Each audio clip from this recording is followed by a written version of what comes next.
روزانہ دینی معلومات حاصل کرنے کے لیے چینل کو ابھی سبسکرائب کریں، ہماری ویڈیو کو لائک اور شیئر لازمی کریں۔ اللہ رب العزت جل جلالہ نے کچھ کام ایسے بتائیں کہ اگر وہ کام کوئی بندہ کرے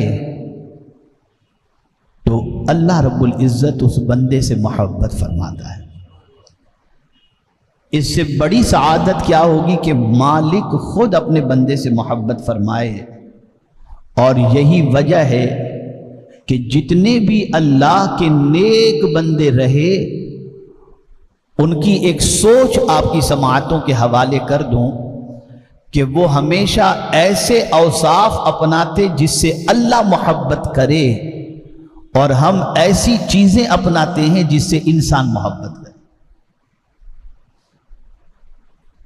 آج کا کوئی شخص کالج اور یونیورسٹی میں زیور علم سے آراستہ ہونے جاتا ہے تو یورینل جہاں پر موجود ہوتے ہیں کھڑے کھڑے پیشاب کر لیتا ہے، دیکھا دیکھی اس طریقے پر عمل کرتا ہے اور سوچتا ہے کہ بیٹھ کر کروں گا تو پتہ نہیں لوگ کیا سوچیں گے۔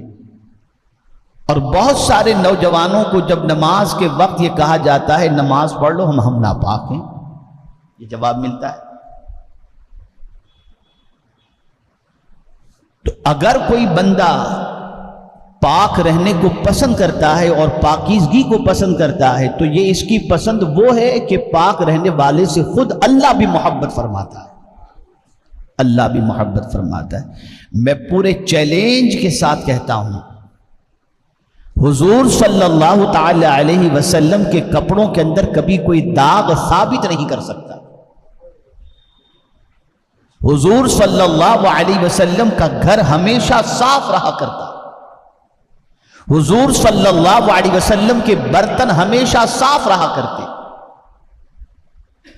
رسول گرامی وقار صلی اللہ علیہ وسلم کی پوری حیات طیبہ اٹھا کر کے دیکھیں تو آپ اس نتیجے پر پہنچیں گے کہ حضور صرف پاکیزگی کو پسند ہی نہیں فرماتے تھے، بلکہ جو حضور کے پاس آتا تھا حضور صلی اللہ علیہ وسلم اس کے باطن کو بھی پاک کر دیا کرتے تھے۔ پاکیزگی بہت بڑی دولت ہے، یہ اسلام کا حسن ہے، حسن اسلام کی بیوٹی ہے۔ آپ کسی بڑے شو روم سے جا کر کے ہزاروں کا کپڑا خرید کر لے کر کے آؤ، ہزاروں کا ڈریس خرید کر لے کر کے آؤ، لیکن اگر اس میں نجاست لگ گئی تو اسلام اجازت نہیں دیتا کہ اس کپڑے سے آپ نماز پڑھو، وہ قیمتی کپڑا نہیں دیکھا جائے گا۔ پاکیزگی کو اسلام پرائیورٹی دیتا ہوا نظر آتا ہے۔ اور آپ کے جسم پر پھٹا ہوا کپڑا ہے، بوسیدہ کپڑا ہے لیکن پاک ہے، تو اللہ کے گھر میں جا کر بندگی کرنے کے لیے آپ تیار ہو سکتے ہو، بندگی کر سکتے ہو۔ میرے پیارے آقا صلی اللہ تعالی علیہ وسلم کے پیارے دیوانوں، تھوڑا سا سمجھیں، ایک ہے ظاہری پاک اور ایک ہے باطنی پاک۔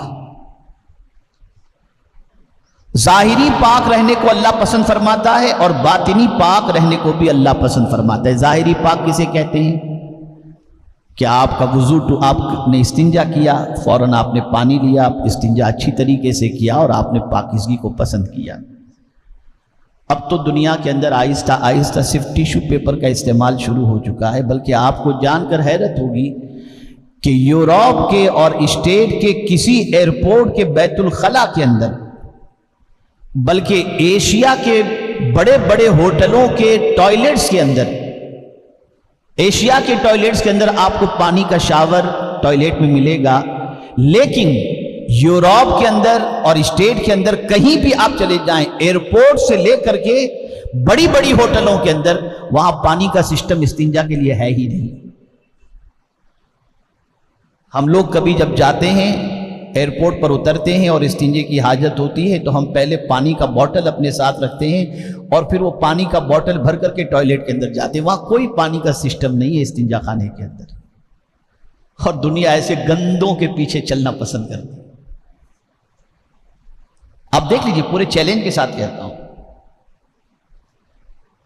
اور جو لوگ استنجا کر کے پانی لیتے ہیں ان کی تعریف قرآن نے بیان فرمائی۔ مسجد قباء کی جب تعمیر ہو رہی تھی تو اس تعمیر کے اندر جن صحابہ نے حصہ لیا وہ صحابہ دو طریقے سے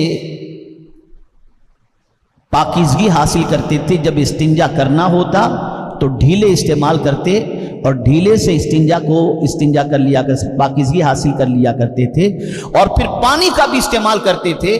دونوں چیزوں کے استعمال پر اللہ عز و جل نے ان بندوں کی تعریف فرمائی اور فرمایا فیہ رجال یحبون ان یتطہروا، کہ اس میں وہ بندے شامل ہیں جو بندے پاکیزگی سے محبت فرماتے ہیں اور اللہ پاک رہنے والوں سے محبت فرماتا ہے. پاک رہا کرو، ہمیشہ پاک رہا کرو.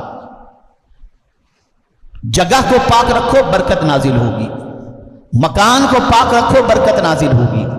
کپڑوں کو پاک رکھو، اللہ عز و جل پسند فرماتا ہے. تو ایک ہے ظاہری پاک کہ بدن پر نجاست لگی ہو، آپ نے اسے صاف کر دیا. استنجا کیا، آپ نے اس کو اچھی طریقے سے جو ہے وہ پانی وغیرہ لیا اور ساری اچھی طریقے سے آپ پاک رہے. یہ ہوئی ظاہری طہارت. امام غزالی رحمت اللہ تعالی علیہ نے پاکیزگی کے 4 درجے بیان فرمائے ہیں. ایک ہے ظاہری پاک، تو یہ تو عام حکم ہے اور اس کو عام زبان کے اندر پاکیزگی. بہت سارے ایسے بھی ہیں جو مذہب اسلام کے ماننے والے نہیں ہیں، وہ بھی پاکیزگی سے محبت کرتے ہیں. اور جنرل انسان بھی ایسے ہیں جو پانی لیا کرتے ہیں اور پاکیزگی سے پیار کیا کرتے ہیں. یہ ایک عام ظاہری پاکیزگی کے حوالے سے. ایک ہے ظاہری پاکیزگی بھی اور گناہ سے بچنا بھی، کہ گناہ بھی ناپاک چیز ہے. اور یہ نہ سمجھا جائے کہ گناہ میں بدبو نہیں ہوتی. آپ سوچیں گے کہ نجاست میں بدبو ہوتی ہے، گناہ میں بدبو نہیں ہوتی. میں حدیث کی روشنی میں سمجھاؤں، گناہ میں بھی بدبو ہوتی ہے. آقا کریم صلی اللہ علیہ وسلم ارشاد فرماتے ہیں کہ جب کوئی جھوٹ بولتا ہے تو اس کے منہ سے نکلنے والی بدبو سے 40 میل تک فرشتے دور چلے جایا کرتے ہیں. یعنی اس کے منہ سے اتنی بدبو آتی ہے.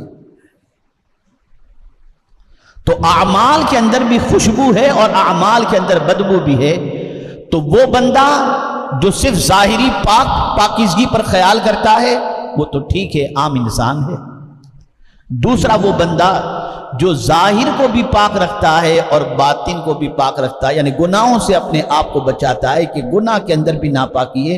یہ مسلمان کی پاکیزگی ہوتی ہے کہ مسلمان جہاں پانی لے کر استنجا کرتا ہے وہیں پر وہ مسلمان گناہوں سے بھی اپنے آپ کو بچاتا ہے. یہ ایک مسلمان کی پوزیشن ہوئی. اب اس